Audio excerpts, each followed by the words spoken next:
to experience Ananda, there has to be separate existence. So Param Gurudev once was arguing with a Mayavad magistrate. This is a great story. So Gurudev was sitting outside the cottage where they were staying at some friend's house in, I think it was Assam maybe, or Bihar, Assam, that area. And he was reading Hari Bhakti Vilas by Sanatana Goswami. So the magistrate came outside and said, why are you reading this Sanatana Goswami? You should be reading Sarirak Bhastya, this Sukracharya, it's not Sukracharya, Sankaracharya's commentary on Vedanta, Mayavad commentary. He said, Gurudev said, who is Sankaracharya? Sanatana Goswami, in the folds of his toenails, millions of Sankaracharyas are present. He said, how dare you offend my Shiva Shankar? He says, you don't know. Sanatana Goswami actually is very close friends with Shivji. But he says, Sanatana Goswami is Lavanga Manjari. How can you understand his glorious position? So then Param Gurudev came out. He was inside the room, studying or reading or chanting. And he came out to challenge this magistrate to help his, Gaur Narayan at that time. So he said, your Mayavad is like stool. And the magistrate's like red with anger. How dare you? You're calling my Mayavad stool. He said, it's the same as stool. Because he says, your so-called Ananda, you cannot experience it. He says, the Mayavadis say, you become Ananda, you merge with the Ananda. But Guru Param Gurudev says, sugar cannot experience its own sweetness. So in order to experience itself, there has to be distinct individual nature. So that's why there is love, the lover, the beloved, eternal three substances. And Param Gurudev said, if you believe in Mayavad, whether you believe it's a state of bliss, like sugar, or it's a state of stool, like excrement state, it doesn't matter because you've merged with it, you have no experience, it's impersonal void. So the idea is that one of the best arguments for theistic rupa, form of the Lord, is that in this world we see forms and we see love. We see love in the form of parental love. From the child to the parent, from the parent to the child. We see love between friends. Even the Greeks, they go into... In English we have love, right? You love pizza, you love your wife, you love your husband. But in the Greeks they have different kinds of love. Platonic, filial. So the love between friends. Your bromance. Love between bros, friendship, like Krishna and the Sakas, they're bros. So that's an eternal archetype of love. Or that through which you can experience Ananda. Ananda and Prem are like synonymous. We're all searching for happiness, but real happiness comes from relationship, and the real essence of relationship is love, and the real essence of love is exchange, which is seva. So that's why we say without seva, there's no real love. You cannot develop sambandha, relationship, without seva, so that's why you say you want to make relationship with Krishna and the devotees, serve the deities. You make relationship with Krishna, then the sambandha leads to prem. Prem leads to ananda. So without love, there's no happiness, and without relationship, there's no love, and without exchange of service, that's why husband and wife, it's so important to serve each other and to look after each other and try to be selfless. So I just want to ask and share some idea Gurudev shared with us, and that is that Prem itself is Radharani's impersonal form. So it's invisible. Yes. In the idea, we don't see love, and that Radha Kund and Shama Kund are Radha and Krishna's natural form. When they personify. Premamrita plavanat. So their Prem itself, who seems like the invisible puppeteer, is causing Radha and Krishna in their divine forms and in their nature form to overwhelm with love. So in that experience, all is accommodated. It's mentioned like that, really, shared like that. Actually, we should mention that verse of the Brahma Samhita. Ananda chinmaya rasa pratibhavitabi stabirya eva nijarupataya kalabi galoka eva nivasatya kilatma bhutam govindamari purusham tamaham bhajami. We worship that Supreme Govinda, who is Ananda Chinmaya Ras.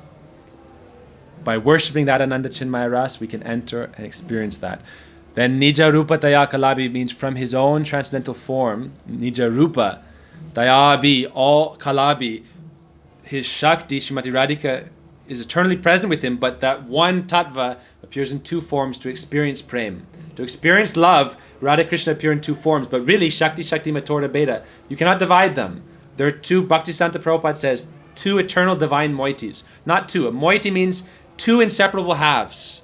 So the divine moieties, Radha Krishna, are inseparable, but they appear in two forms to experience Prem Vilas. loving experience. And that's why from Srimati Radhika's form, then infinite gopis appear. That's why we sing Sata Koti Gopi Majate Hari. Sata Koti means one koti is, I think it's like 10 million. And Sata Koti means by 100. Right? So billions. So billions and billions of gopis are performing Ras Leela with Sri Krishna in eternal time. And all those gopis are manifested from Sri Radha. So actually Prabhupada mentioned this on Radhastami. It's a very beautiful thought. He said one Radhastami is when Radhika appeared in this Prakrit Dham, but eternally in that spiritual world there's no birth. It's eternally manifest. It's eternally there. There's no like time of birth. So he says what is real Radhastami? Like another Radhastami is Ras Leela. He says if you go ontologically back to the very initial point of that Supreme Absolute's experience, the Supreme Purush, the Supreme Entity's experience, first is desire for Ras. Ras means loving exchange. And from that desire for Ras, Radha appears. And Radha name means Raga Davati Ati Radha. She who is running towards that Supreme Purush Krishna with desire for, with love, Rag, that is Radha. Davati means to run. So she appeared from Krishna's left side and then began to run to Krishna to experience Ras Leela. And so as she is running, that's why her name is Radha. With Raga, transcendental love or attraction, love and attraction or attachment. She's running to Krishna, then she is Radha. So Prabhupada says that is Radhastami. And then from that, Srimati Radhika, all the first Kaya Vyuha, the first subset, again, it's like fractals.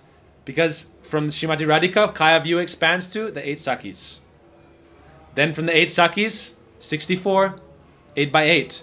Each of the 8 Sakis, Lalita has 8 Sakis, Vishaka has 8 Sakis. They have 4 Manjaris, so from 164 to 108, by 4, by 8, by 8. You have fractals, the fractal Sakis. And all they're doing is Nija Rupataya Kalabi. What are they doing? Kalabi means they're all perfectly able to satisfy the Lord through all the transcendental arts. So in Bhaktisiddhanta Prabhupada's commentary of Brahma Samhita, this verse, he talks about the 64 arts. And the first 3 are really important because they tie into Sankirtan. The first 3 of the 64 arts are singing, playing musical instruments, and dancing. That's why Ras Leela is so important. How do they please Sri Krishna? The first 3. And Purdy says that's why those who are grossly absorbed in lust think it's like some kind of sexual thing. But in its pure state, it's not like a carnal thing. Singing, dancing, and playing instruments, it's a manifestation of your ecstasy and bliss from love. So you're dancing in this Ras Leela, playing instruments, singing and dancing together. Those are the 3 arts, the first ones. And then other ones in Ras Leela, after they dance, what do? They walk on the shores of the Jamuna and then they play in the Jamuna and swim. So one of the next arts is splashing water. This is one of the eternal arts. How to splash water, how to make different sounds, how to go underwater and to make different sounds, how to do different codes, how to speak in riddles, how to make theatrical performances. That's one of the next arts. How to compose poetry and verse and prose. These are all the different arts. Metallurgy. From there they go on to, we can read the 64 arts. He said all those arts come from Srimati Radhika. And they're all ways to how she is serving Sri Krishna to enhance his experience of bliss. So that's the original ontological source of the Supreme Purush and the Supreme Para Prakriti, Srimati Radhika.